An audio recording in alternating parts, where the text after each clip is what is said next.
मैंने जैसा कहा था वैसा ही करना, ठीक है बेटा? ठीक है। हाँ। लो। अरे लेकिन तुम तो इन पर विश्वास नहीं करते। आज क्या हो गया? एक मुसीबत है, मुझे लग रहा है। अच्छा बताओ, मेरे हाथ की रेखाएं भविष्य के बारे में क्या कहती हैं? हे भगवान, अच्छा देखती हूँ। तुम पर सवाल उठ रहे हैं।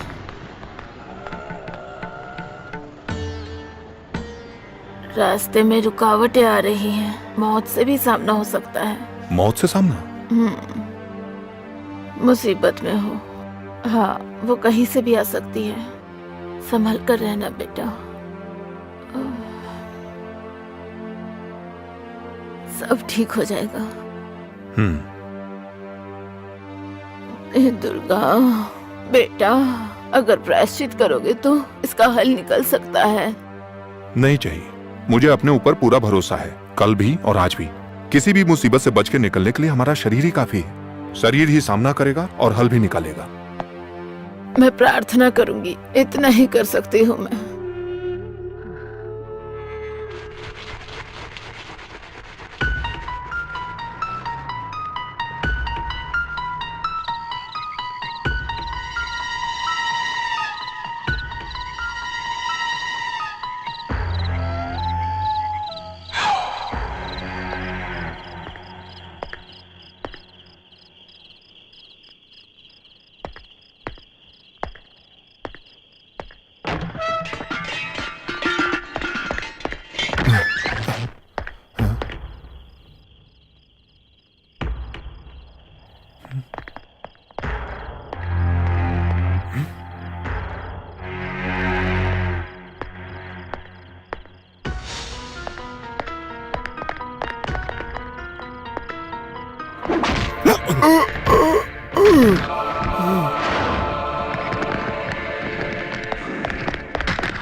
कौन हो?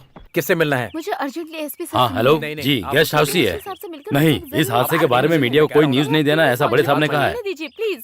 नहीं, ऐसा करने से मुसीबत बढ़ सकती है। अगर आपको इस केस के बारे में डिटेल चाहिए तो सिद्धार्थ सर से बात करो। मुझे एक सर बार busy मिलने हैं। दीजिए सर अंदर प्लीज। बिजी, आपसे नहीं मिल सकते। प्लीज। कांस्टेबल कौन है ये? पता नहीं सर, कौन है ये? क्या चाहिए? I am Sophia. हाँ। सोफिया क्या हसन। हुआ? मुझे इस केस के बारे में बात करनी है। परमिशन क्या है? नहीं है। बिना परमिशन के आप एसपी सर से नहीं मिल सकती हो। अभी जाओ, बाद में आना। मुझे उनसे मिलना है बस, मैं और कुछ नहीं जानती। अरे एक बार बोल रहा तो समझ नहीं आ रहा क्या तुम्हें? सर, ये लड़की आपसे मिलना चाहती है। आने दो। Okay sir.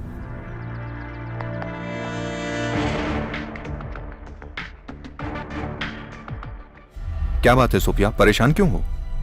राहुल कृष्णा ने कोई गलती नहीं की है सर। वो किसी का खून नहीं कर सकता। मैं उसे बचपन से जानती हूँ, हम दोनों ने साथ में पढ़ाई की है। आप मेरी बात का यकीन कीजिए। अच्छा, तो इसी वजह से उसने कल रात को सर को जान से मारने की कोशिश की थी? इतना ही नहीं, उसने सारा गुनाह भी कबूल कर लिया है। कबूल कर लिया? हाँ। मुझे बिल्कुल भी यकीन नहीं है। इसमें जरूर कोई ना कोई गड़बड़ है सर। राहुल को बचा लीजिए सर, वो बेगुनाह है।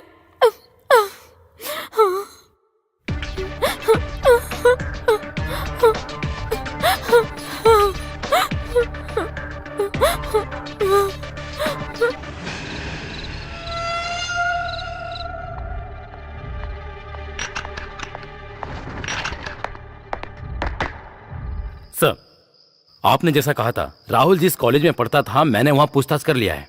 सोफिया हसन ने जो कुछ भी बताया वो बिल्कुल सही लगता है और कोई भी इस बात को नहीं मानता है कि राहुल कृष्णा एक किलर है।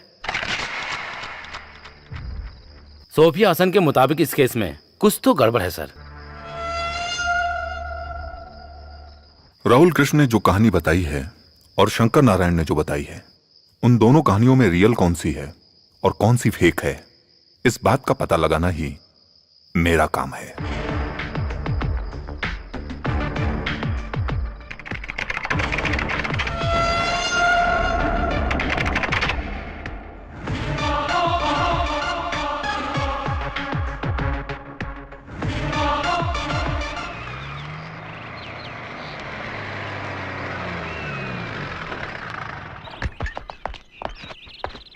सर मुजरिम मिला क्या?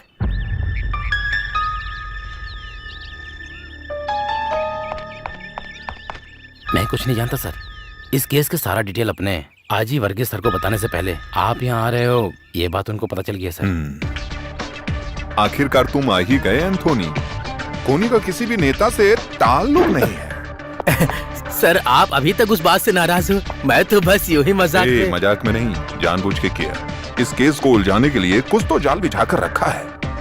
राहुल कृष्ण ने जो मर्डर किया है उसकी इन्वेस्टिगेशन मैं कर रहा हूँ। ये बात ऑफिस वाले ही जानते हैं।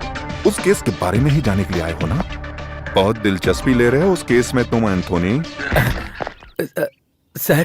सर बात यह है कि जानता हूँ।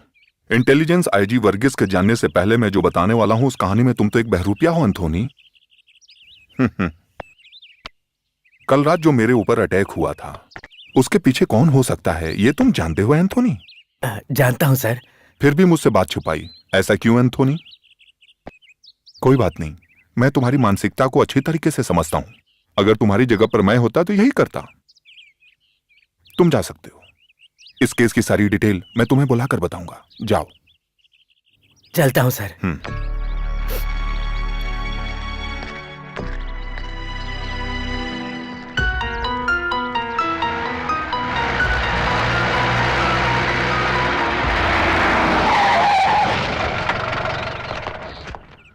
सर,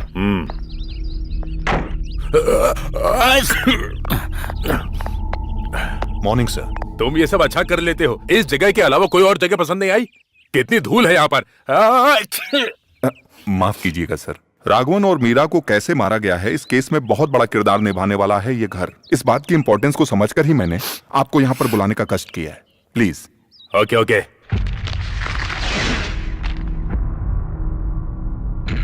राहुल कृष्ण, ये कहानी इसी ने शुरू की थी। अनाथ आश्रम में रहने वाले इस राहुल की जिंदगी में आखिर क्या हुआ था वो सब इसमें लिखा है।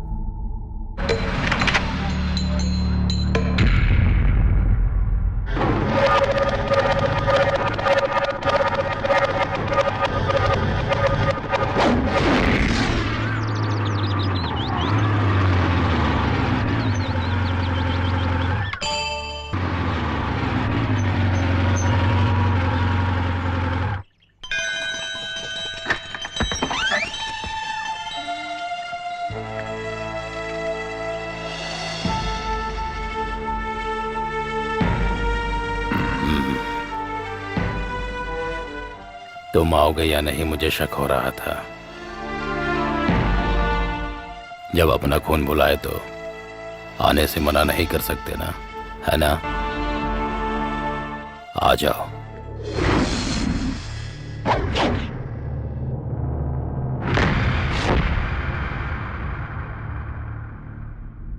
इस बूट को पहचानते हो? तुम्हारे बाप का था। उसके होने के बावजूद तुम्हें सालों तक एक अनाथ की तरह जीना पड़ा। तुम्हारे उन्हीं सवालों का जवाब है ये। तुम्हें उनके बारे में सब कुछ जानना होगा। तुम्हारे और तुम्हारे बाप के बीच में ऐसा क्या हुआ था?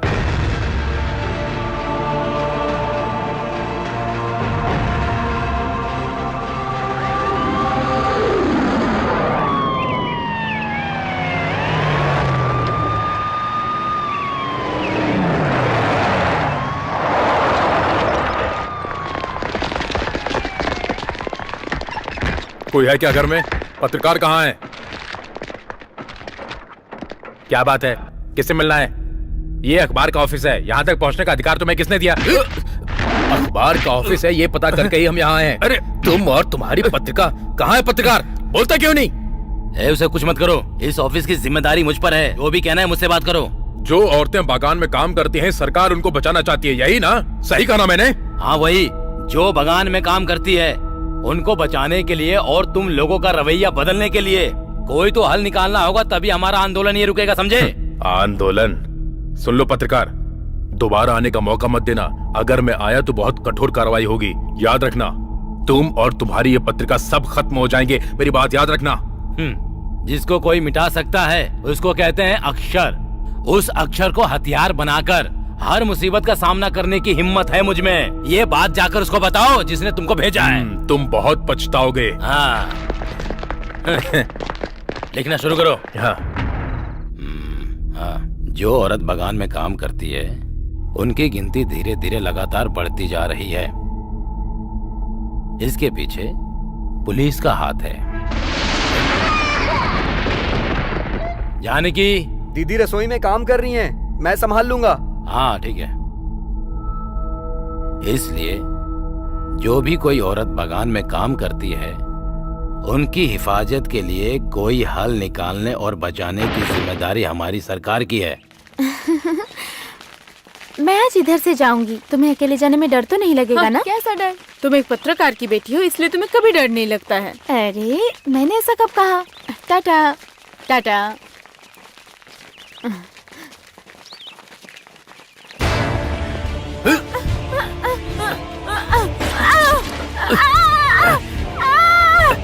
चल छोड़ो, अरे गायत्री, छोड़ो इसे, छोड़ो। अरे अरे ऐसा मत करो। आप बहुत लिखता है ना? चल। अरे छोड़ो, प्लीज प्लीज इसे छोड़ दो। छोड़ो गायत्री।